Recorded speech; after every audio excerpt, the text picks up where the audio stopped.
आप देख रहे हैं इंडिया टाउन न्यूज, भारत की बात। छत्तीसगढ़ की राजनीति से जुड़ी इस वक्त की एक बड़ी खबर और अहम खबर है। पूर्व आबकारी मंत्री और बस्तर के दिग्गज आदिवासी नेता कवासी लखमा से जेल में मुलाकात करने पहुंचे प्रदेश कांग्रेस अध्यक्ष दीपक बैज। इस मुलाकात के बाद प्रदेश की राजनीति में एक बार फिर आदिवासी नेतृत्व, ईडी की कार्रवाई और बदले की राजनीति को लेकर तेज बहस शुरू हो गई है। नमस्कार, आप देख रहे हैं इंडिया टाउन न्यूज भारत की बात और मैं हूं आपके साथ सुधीर मिश्रा। चलिए बताते हैं क्या कुछ कहा कवासी लखमा की सेहत और बस्तर को लेकर।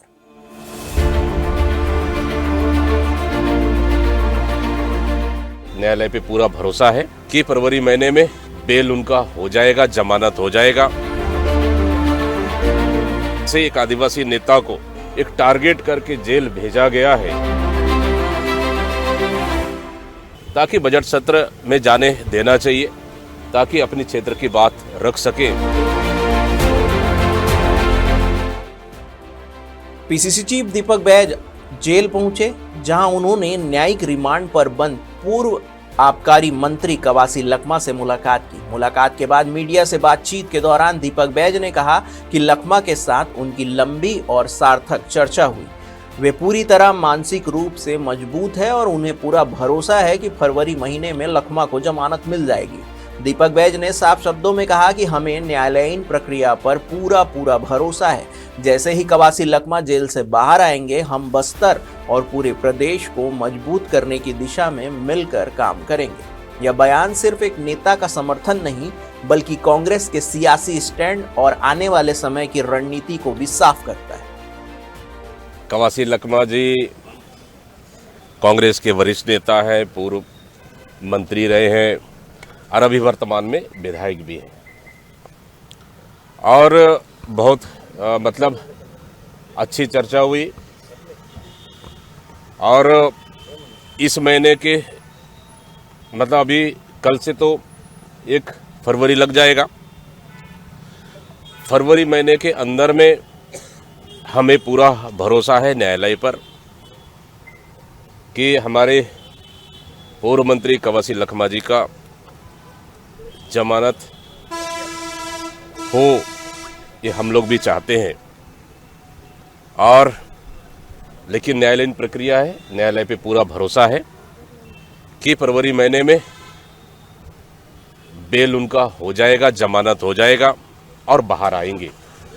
जब बाहर आएंगे तो निश्चित रूप से हम लोग फिर से बस्तर को मजबूत करने के लिए बस्तर को भी मजबूत करेंगे और पूरे प्रदेश को भी। मुलाकात के बाद दीपक बैज ने भाजपा सरकार पर सीधा और तीखा हमला बोला। उन्होंने आरोप लगाया कि आदिवासी नेताओं को किया जा रहा है टारगेट। जी हां, प्रदेश में आदिवासी नेताओं को जानबूझकर निशाना बनाया जा रहा है, ऐसा उन्होंने कहा।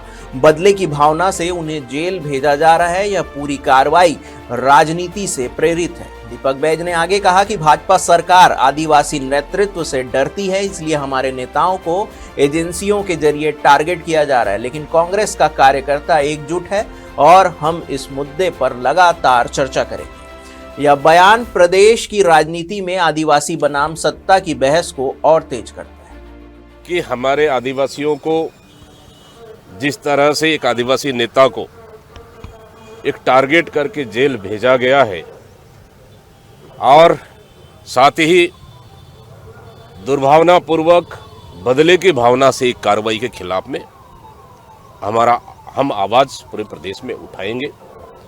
और सार्थक मुलाकात हुआ, अच्छा मुलाकात हुआ और हमें उम्मीद है कि बहुत जल्द ही इस फरवरी महीने में उनका बेल होगा। और जब बेल होगा तो निश्चित रूप से ये आएंगे, क्षेत्र भी जाएंगे और कार्यकर्ता और जनता से मुलाकात करेंगे और हमारी पार्टी के लिए फिर से नए सिरे से सब लोग मिलकर काम करेंगे। दीपक बैज ने एक और बड़ा मुद्दा उठाया। उन्होंने कहा कि कवासी लखमा एक निर्वाचित जनप्रतिनिधि है और वे आगामी विधानसभा के बजट सत्र में शामिल होना चाहते हैं। लखमा पिछले 1 साल से विधानसभा की कार्रवाई में शामिल नहीं हो पाए हैं, जबकि बस्तर और आदिवासी समाज से जुड़े कई अहम मुद्दे पर वे सदन में उठाना चाहते हैं अपनी आवाज। दीपक बैज का सवाल है, जब एक आदिवासी क्षेत्र का बड़ा नेता सदन में नहीं होगा तो बस्तर की आवाज कौन उठाएगा? उन्होंने मांग की है कि लखमा को बजट सत्र में शामिल होने की अनुमति दी जाए। अभी बजट सत्र 23 तारीख से शुरू होना है। क्षेत्र के बहुत सारे मुद्दे हैं, क्षेत्र के बहुत सारे सवाल हैं और लगभग 1 साल से वो विधानसभा सत्र जा भी नहीं पाए हैं। तो उनको एक न्यायालयीन प्रक्रिया अगर है तो भी अभी चर्चा उस चीज़ को कर रहे थे कि वो बजट सत्र जाना चाहते हैं। तो इसके लिए जो न्यायालयीन प्रक्रिया हो उसके लिए तैयारी कर रहे हैं ताकि बजट सत्र में जाने देना चाहिए, ताकि अपनी क्षेत्र की बात रख सकें। ये हम लोग की चर्चाएं हुई है, वो भी इच्छुक है जाने के लिए, तो कहीं ना कहीं मौका तो देना चाहिए। आपको याद दिला दें कि 15 जनवरी 2025 को प्रवर्तन निदेशालय यानी कि ईडी ने कवासी लखमा को गिरफ्तार किया था। मामला जुड़ा है कथित शराब घोटाले से। तब से लखमा न्यायिक रिमांड पर जेल में बंद है। ईडी ने कोर्ट में पेश दस्तावेजों में कवासी लखमा पर कई गंभीर आरोप लगाए हैं। सिंडिकेट का अहम हिस्सा ईडी का दावा है कि शराब घोटाले को अंजाम देने वाला पूरा सिंडिकेट कवासी लखमा के संरक्षण और निर्देश पर काम कर रहा था। जांच एजेंसियों का आरोप है कि प्रदेश की शराब नीति में जो भी बदलाव हुए उनमें लखमा की महत्वपूर्ण भूमिका थी और इसका उद्देश्य सिंडिकेट को अवैध लाभ पहुंचाना था। ईडी के अनुसार FL10 लाइसेंस की शुरुआत कवासी लखमा के इशारे पर हुई थी। इसी के जरिए कथित तौर पर करोड़ों रुपए का भ्रष्टाचार हुआ। ईडी का दावा है कि आबकारी विभाग में हो रही हर अवैध गतिविधि की जानकारी तत्कालीन मंत्री को थी, लेकिन उसे रोकने की बजाय उसे बढ़ावा दिया गया।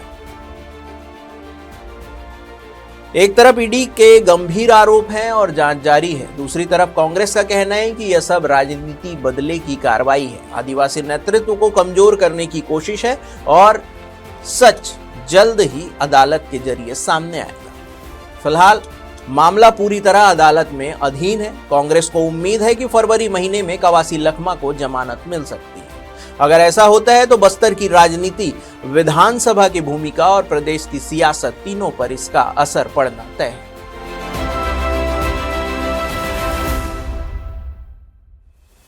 यह मामला सिर्फ एक नेता की गिरफ्तारी का नहीं, यह सवाल है कि क्या वाकई शराब सिंडिकेट के तार लखमा से जुड़े हैं या फिर सियासी खींचतान है, और क्या अदालत आने वाले समय पर इस सियासी संग्राम का अंतिम जवाब देगी। सच्चाई जो भी हो उसका फैसला अब न्यायालय करेगा। फिलहाल के लिए बस इतना ही। देश प्रदेश की तमाम खबरों से अपडेट रहने के लिए जुड़े रहिए इंडिया टाउन न्यूज के साथ। नमस्कार। आप देख रहे हैं इंडिया टाउन न्यूज, भारत की बात।